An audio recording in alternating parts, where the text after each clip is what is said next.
Donc salut à tous, on se retrouve pour une nouvelle vidéo. Ça va être un peu vite fait. On va bricoler une YCF. On va lui changer les carénages et tout le bordel. Donc je vous en dis plus après l'intro. A tout de suite.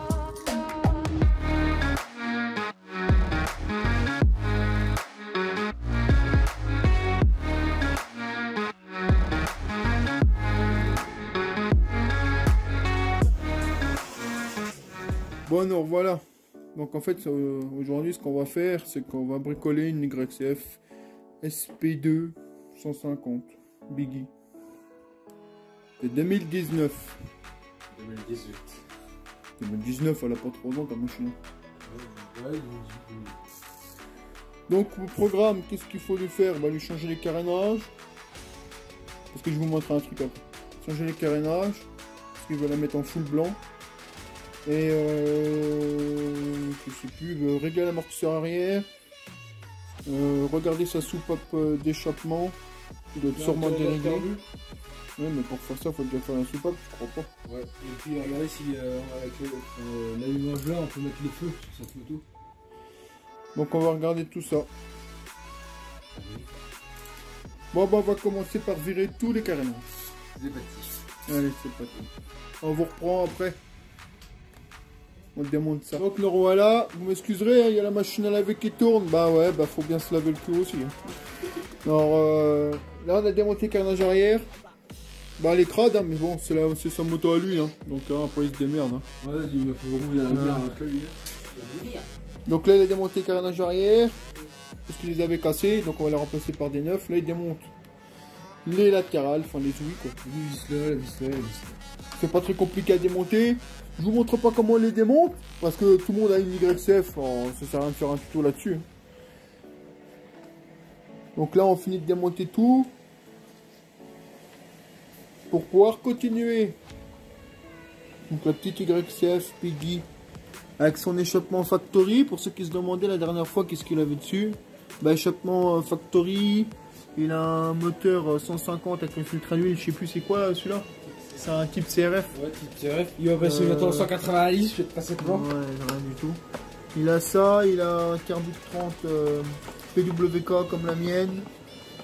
Et voilà, puis on lui a réglé, ça marche bien. Hein. Ça marche bien. Ça marche. Puis on lui a déjà fait un piston quoi. Ouais, ce que j'en mets dans la gueule, faut savoir. Ouais.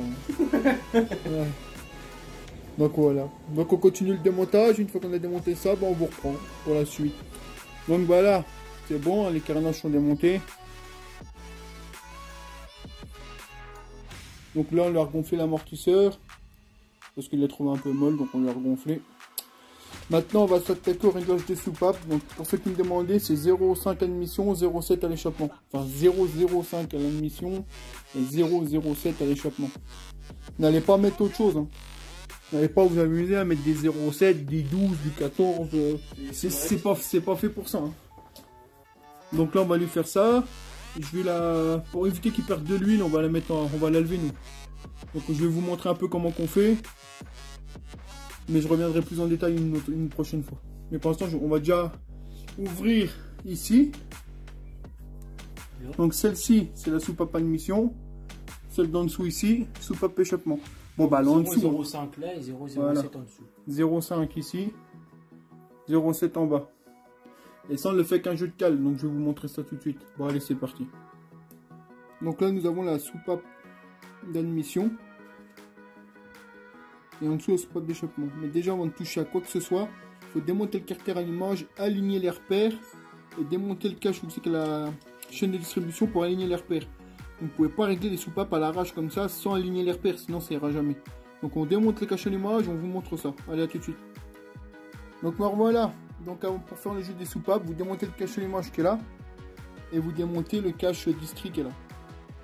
Et après vous vous amusez dans le sens horaire, donc comme ça. Enfin oui. Enfin dans le sens comme de marche, hein, on va dire. Pour ceux qui ne comprennent pas. Tu me remets le flash s'il te plaît. Ouais ça c'est un con que je joue sur son téléphone tu vois. Donc vous prenez le repère, le T, vous l'alignez au repère du carter. Dans le sens comme ça, vous faites tourner votre allumage comme ça, vous cliquez quoi. Jusqu'à temps que vous alignez le repère T au carter là. Et, excusez-moi, et que le petit point qu'on voit sur le pignon, donc celui-là, soit aligné ici. Là c'est le cas, donc là c'est le téléphone qui vous fait une mauvaise vue, mais regardez, tout est aligné. Voilà. Donc maintenant on va regarder contre les jeux des soupapes. Mais ne pas toucher aux soupapes tant que vous n'avez pas aligné les repères là. Surtout pas. Donc là c'est parti, on va vérifier déjà la première admission. Donc la soupape d'admission elle doit être à 0,05. C'est très bien mon apprenti. Mais là on se rend compte. Donc je prends ma cale, hein. Elle est là. Donc là je tenais le téléphone en même temps, donc c'est compliqué. Tu veux la passe? Mais en fait, on se rend compte. Attendez, vous savez quoi, je vois. Donc là en fait, j'ai passé le téléphone parce que donc la cale 0,05, on doit la glisser ici. Elle doit rentrer et lécher les deux en fait, entre la tige et la soupape en fait, pour faire simple. Et là on voit qu'elle rentre pas. Donc ça a bougé, donc là elle doit être à 0,4, 0,3, donc on va lui régler déjà l'admission à 0,5. Donc pour faire ça, c'est pas compliqué. Vous prenez une clé Le 6. de 6 et vous dévissez. Voilà, vous dévissez l'écrou. Ensuite, bah, en fait cette petite tige là, on peut la tourner à la main. Hop, on peut la tourner. Donc là, je la dévisse, donc j'augmente le jeu. Donc là, je reprends ma cale, bête et disciplinée, et je mets ma cale entre. Toujours pareil. Hop, on met la cale. Voilà, là, impeccable. Là, on est bon. Donc là, ma cale rentre, elle est bien, je resserre. On vérifie plusieurs fois. Hop, je vais remettre un tout petit peu de mou. Donc là, on est pas mal. Après, maintenant, je vais prendre ma petite pince.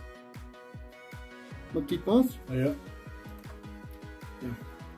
Donc moi je fais comme ça, mais après on peut acheter l'outil spécial, hein. Ils vont sur Minimix, mais moi j'ai l'habitude de faire comme ça. Donc moi je passe ma clé, hop. Je prends ma petite pince qui est là.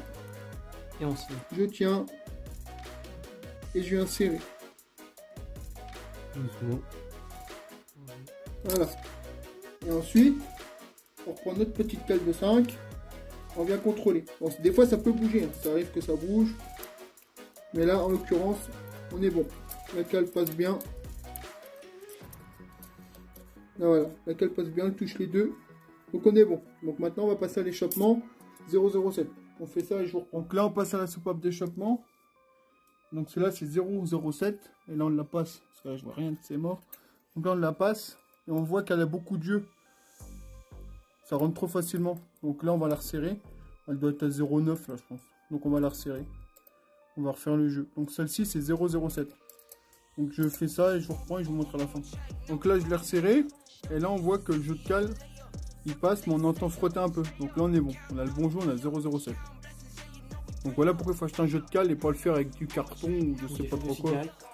Ça coûte rien, vous le faites avec ça, vous êtes tranquille. Donc maintenant on va remonter ça. Bon alors voilà, donc là les soupapes ont été réglées. Donc on a tout remonté, hein. Alors là je vous fais ça, là c'était une vidéo vraiment vite fait pour le réglage des soupapes. Mais sachez que je vais faire une vidéo détaillée sur la 140 drift. Il y aura tout qui sera expliqué. Là c'est vraiment parce que je le fais pour lui là. Aujourd'hui, donc c'est du rapide. Donc là c'est réglé, je vous la démarrerai après. Il n'y a pas de bruit bizarre, elle a l'air de bien tourner. De toute façon elle tournera toujours mieux que ce que c'était. Donc là tout est réglé, on est bon. Donc maintenant on va procéder à la suite. Qu'est-ce qu'on fait maintenant? La suite on va régler le carbu. Maintenant on va remonter les carénages. Ouais, on fait le carnage et puis après on va se faire un petit réglage carbu puis on sera pas le problème. Donc là ce qu'on fait c'est qu'on se lance sur le remontage du carénage neuf. Et après on va s'attaquer au carbu. Bon allez c'est parti. Donc là il y a tous les carénages YCF. Donc là on va lui remonter tout ça. Bon allez c'est parti. Donc voilà, je vous montre qu'on peut mettre un phare sur les YCF. Lui il a un allumage racine comme la mini drift. Le seul truc c'est qu'il faudra installer un régulateur. Mais je referai une vidéo. Et là pour l'instant je vais juste vous montrer que c'est possible. Regardez. Comme sur la 2,5. C'est possible. On peut lui installer les feux les YCF. Ça sera dans une autre vidéo où je vous expliquerai comment. Donc, je reviens vite fait là-dessus, parce qu'on m'entendait pas avec son pot de merde là. Donc, sur les YCF, lui il a une image racing comme la drift. Et il a les deux fils, donc on peut lui brancher l'éclairage. Comme vous avez vu, ça s'allume. Par contre, vous amusez pas à brancher l'éclairage directement comme ça, parce que lui, il n'a pas de régulateur de tension. Donc en fait, là, si on accélérait, on cramerait tout. La 2,5, elle a l'éclairage, parce que d'origine, elle est équipée d'un régulateur de tension. Ça veut dire que quand tu accélères, elle régule le courant automatiquement, ce qui fait qu'on ne peut pas cramer les ampoules. Alors que là, l'YCF, comme elle l'a encore pas, si je mets des coups de gaz, je vais la cramer. Donc là, on va lui commander sur AliExpress un régulateur à 3 €. Il n'y a pas besoin d'aller acheter ça ici à 20 balles. Et on fera une vidéo complète sur l'installation de l'éclairage sur l'YCF. Ça sera fait plus tard. Là, pour l'instant, ce qu'on voulait faire, c'était réglage de ses soupapes et changement de carénage. Mais je voulais vous montrer que c'était possible, parce que beaucoup me le demandaient. Donc c'est possible. Je reviendrai dessus, je referai une vidéo, ne vous inquiétez pas. Donc nous revoilà, les amis. Donc là, on a déjà remonté les côtés, donc les jouis, droite-gauche. Donc rien de compliqué, hein, deux vis là, une vis ici et une vis devant là. Donc voilà, donc le montage se refait tout doucement, là on passe à l'arrière. Et bavette, selle, garde-boue et on vous reprend. Bon voilà, elle est terminée. Je vais vous la sortir dehors, je vais vous montrer ça. Donc on a fait réglage des soupapes, pose du nouveau kit carénage, changement de pignon, transmission. Et voilà, c'est déjà pas mal.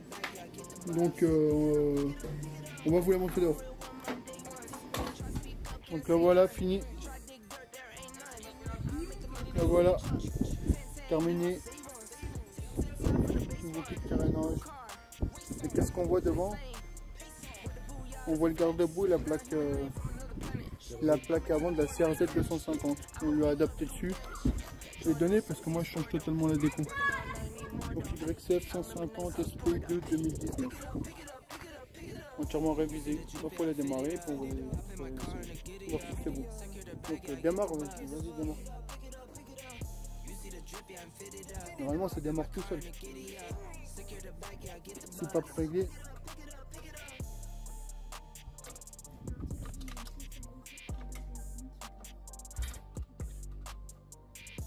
T'accélères pas, tu la démarres aussi.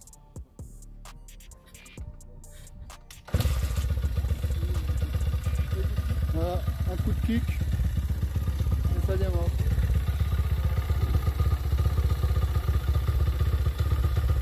Soupape réglée, nickel. Au moins il est content. Un abonné de la chaîne. Voilà, donc vous voyez, hein, j'ai rien contre YCF, hein, la preuve, hein, je ne verrai pas. Hein. Il n'y a absolument rien contre ce moto là. Hein. Il ne restera plus qu'à lui mettre son petit kit déco. Là, je pense qu'ils vont me donner des photos en CRZ. Mais elle fait vraiment plus motocross avec le garde-boue avant et la plaque que celle du YCF. Moi, j'appelle ça le bec de canard. On lui a changé aussi la fourche, on a mis la force avant de la CRZ. Et voilà, moto que j'ai entièrement révisé, piston, enfin on lui a tout fait. Donc je l'ai tout fait. Elle a un moteur type CRF. Avec Supranic démontable. La ligne factory, tout quoi. Voilà. Là maintenant on va essayer de chauffer. Et puis va aller la piston. Voir si le carbu est bon ou pas, parce que je dois refaire un réglage carbu. Il fait partie. Donc nous revoilà, donc il a fait un essai. Elle était très bien, pas de problème particulier, sauf que le gicleur était encore un peu trop gros. Donc là je lui ai redescendu, il était à 135, je lui ai mis à 132. Donc il va l'essayer, on va voir ce que ça donne. Parce qu'en fait quand il était en fond de 4, elle broutait. Donc là il va l'essayer, c'est reparti. Donc me revoilà hein, les gars. Donc là elle est finie d'être réglée, donc on est passé d'un gicleur au début 138 à 135 et après on est passé à 132. Et là elle est actuellement 132 et elle est finie d'être réglée, la bougie est très bien. Ça marche bien? Ah, ça marche. Ah, ça marche. Pour ceux qui ont des crosses, Ça marche? Ouais, franchement, ça marche bien. Et parce qu'en fin de compte, tout à l'heure, je passais la première, tranquille, la deuxième. Et la troisième, quand je pétais la 3 un petit peu dans l'angle pour mettre un peu plus les gaz, elle n'a pas toute sa patate, on sentait qu'elle broutait. Du coup, bah, je suis revenu, on a changé de gicleur et puis là, on a remis en 132 et là, c'est nickel. Là, la puissance, nickel. Tu m'as dit quoi? Merci Philippe. Merci mon gars. Merci, presque 54 000. Ouais, voilà les gars. Lui il est content, il a vu que la maison à côté, alors il est juste à venir. Et du coup, bah, la prochaine fois, bah, comme il aura pas très fait, on ira au chemin de fer. On mettra la GoPro et puis on décollera tous. Voilà. Parce que là, j'étais au chemin de fer et j'ai vu que ça marchait vraiment bien. Enfin, qu'elle ne déconnait plus quoi.